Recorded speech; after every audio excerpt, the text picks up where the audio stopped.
kita mengucapkan terima kasih kepada kinerja Coach Sintayong selama ini, dan hubungan saya sangat baik, dan kita lakukan yang terbaik untuk program-program yang dikehendaki.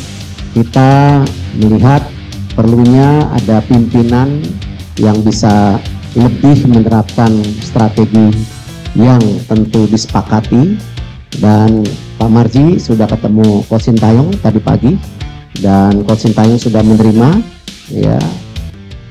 Banyak alasan mengejutkan. PSSI resmi mendepak posisi Sintayong dari kursi kepelatihan Timnas Indonesia. Bikin fans Timnas terharu. Respon Sintayong usai resmi dipecat oleh PSSI. Lebih mentereng, inikah pelatih baru Timnas Indonesia pengganti Sintayong?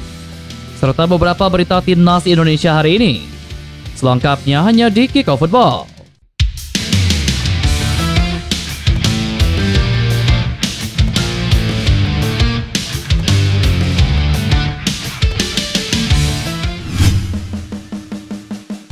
PSSI mengumumkan pemberhentian pelatih Timnas Indonesia Sintayong dari jabatannya pada hari ini, Senin, 6 Januari 2025.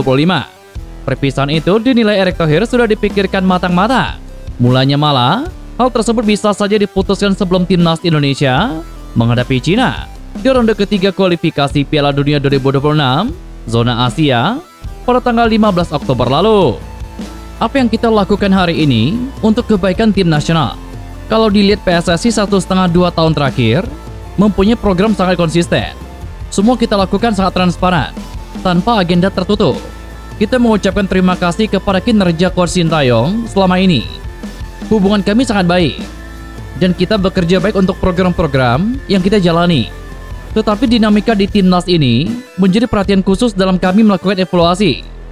Kita melihat perlunya ada pimpinan yang bisa lebih menerapkan strategi yang disepakati oleh para pemain, komunikasi yang lebih baik, dan tentu implementasi program lebih baik secara menyeluruh ke Timnas. Pak Sumarji sudah bertemu Coach Sintayong tadi pagi, dan surat menyuratnya ada. Saya mengucapkan sekali lagi terima kasih. Keputusan ini bukan karena Timnas milik siapa-siapa, tetapi karena Timnas ini milik Indonesia. Dinamikanya ini kompleks, sudah sejak sebelum menghadapi Cina. Kalau saja ketika itu kita ambil keputusan tergesa-gesa, kurang baik juga. Karena jadwal tiap pertandingan itu mepet. Waktu terbaik ya hari ini. Kita punya waktu hampir 2,5 bulan untuk lanjutan ronde ketiga kualifikasi Piala Dunia, kata Erick Thohir. Seperti diketahui, Sintayong datang pada bulan Desember 2019 dan telah menukangi berbagai kelompok usia Timnas Indonesia. Secara total, ia tercatat telah menangani Timnas Indonesia dalam 110 laga, termasuk memenangi 49 laga dan kalah dalam 40 laga. Sejauh ini prestasi terbaik Sintayong yakni membawa Indonesia menembus putaran ketiga kualifikasi Piala Dunia 2026 zona Asia. Hal itu otomatis membawa Rizky Ridho CS mengunci tempat di putaran final Piala Asia 2027. Timnas Indonesia terbukti mampu bersaing di kualifikasi Piala Dunia. Skuad Garuda masih berpeluang lolos ke pesta terakbar sepak bola dunia itu dengan menempati posisi ketiga klasemen sementara grup C dengan koleksi 6 poin. Salah satu pertandingan paling diingat adalah kemenangan Timnas Indonesia atas Arab Saudi di Stadion Utama Gelora Bung Karno. Skuad Merah Putih menang 2-0 lewat brace dari Marcelino Ferdinand, sekaligus mengakhiri hasil-hasil buruk menghadapi The Green Falcon. Kontrak Sintayong sedianya masih berjalan hingga tahun 2027. Dia menaikkan perpanjangan kontrak pada bulan Juni 2024, tepat setelah memenuhi 2 target yang diberikan PSSI untuk lolos ke Piala Asia 2023 dan membawa Timnas U23 ke perempat final Piala Asia U23. Di sisi lain, terkait calon pelatih pengganti posisi Sintayong di Timnas Indonesia, Erick Thohir menyebut sosok pelatih baru tersebut rencananya diperkenalkan kepada publik pada Minggu 12 Januari mendatang. Kendati begitu, Erick Thohir tidak menyebut nama pelatih Timnas Indonesia yang baru. Namun berdasarkan beberapa laporan yang beredar, banyak yang mengklaim bahwa juru taktik tersebut berasal dari Eropa. Rencananya, dia sudah berada di Indonesia pada hari Sabtu, 11 Januari mendatang. Kami sudah mendapatkan calonnya. Nanti kita undang semua media untuk preskon tanggal 12, kurang lebih jam 4 sore. Tanggal 11 malam sudah mendarat. Tanggal 12, kita beri kesempatan buat media untuk tanya jawab, kata Erick Thohir. Pemain legendaris asal Belanda Patrick Kluivert dikabarkan menjadi calon kuat pengganti Sintayong sebagai pelatih timnas Indonesia. Kabar itu disampaikan pengamat sepak bola tanah air, Haris Pardede, berdasarkan informasi yang didapat dari sumber kredibel. Klub mantan striker tim nasional Belanda dan kini sudah pensiun. Gajinya masuk dan memiliki lisensi kepelatihan. Setelah saya konfirmasi dari dua sumber yang tidak bisa saya sebut, ada satu nama yang mengerucut ke mantan pemain AC Milan, Barcelona, PSV Eindhoven, dan mantan pemain Lille. Kira-kira siapa?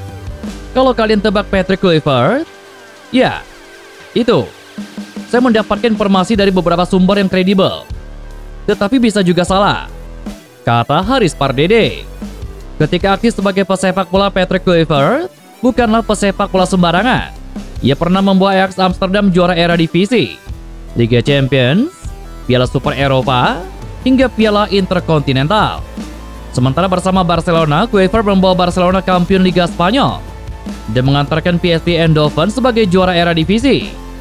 Di level individu, pelatih 48 tahun itu juga pernah menjadi top skor Euro tahun 2000 dan menduduki posisi 5 di perebutan trofi Ballon d'Or tahun 2000. Lalu bagaimanakah dengan prestasinya sebagai pelatih?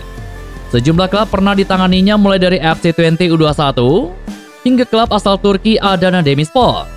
Sementara di level tim nasional, ia pernah menjadi asisten pelatih timnas Belanda dan juru taktik timnas Curaçao. Sayangnya, hanya satu trofi yang pernah dimenangkan sebagai pelatih, yakni membawa FC20 menjuarai Beloften Eredivisie tahun 2011-2012 atau kasta tertinggi untuk kompetisi reserves. Selain nama Patrick Kluivert, nama ex-pelatih timnas Belanda, Louis van Gaal, juga mencuat menjadi calon kuat pelatih skuad Garuda. Kabar itu datang dari orang yang sama, yakni pengamat sepak bola Haris Pardede. Bung Harpa sapaannya mengungkapkan bahwa ia mendengar informasi PSSI akan pergi ke Belanda pada bulan Februari 2025 mendatang. Bung Harpa melanjutkan tujuan pertemuan delegasi PSSI dengan Louis van Gaal memang masih belum jelas. Namun ada kemungkinan jika mantan pelatih Belanda itu menjadi pengganti Sintayong untuk menukangi tim Garuda. Tetapi bisa juga untuk mencari direktur teknik. Video pernyataan Bung Harpa itu tentu langsung memicu atensi publik. PSSI terus berusaha untuk meningkatkan kualitas permainan timnas Indonesia, baik dari segi taktik maupun pemain. Salah satu langkah strategis yang diambil untuk mendongkrak level sepak bola Indonesia adalah program naturalisasi pemain diaspora. Dalam beberapa tahun terakhir, PSSI bekerja sama dengan Sintayong untuk mencari potensi pemain keturunan Indonesia yang bermain di luar negeri. Para pemain ini kemudian diberi tawaran untuk dinaturalisasi dan bergabung dengan timnas Indonesia. Program naturalisasi ini telah membawa hasil yang signifikan.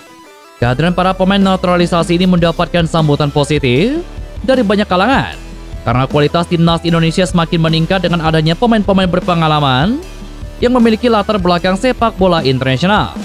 Namun tidak semua pihak setuju dengan langkah tersebut, sebagai mengkritik program naturalisasi pemain keturunan. Meskipun demikian, para pendukungnya, termasuk Messenger, meyakini bahwa salah satu cara untuk meningkatkan level timnas Indonesia adalah dengan memperkuat tim melalui kehadiran pemain naturalisasi.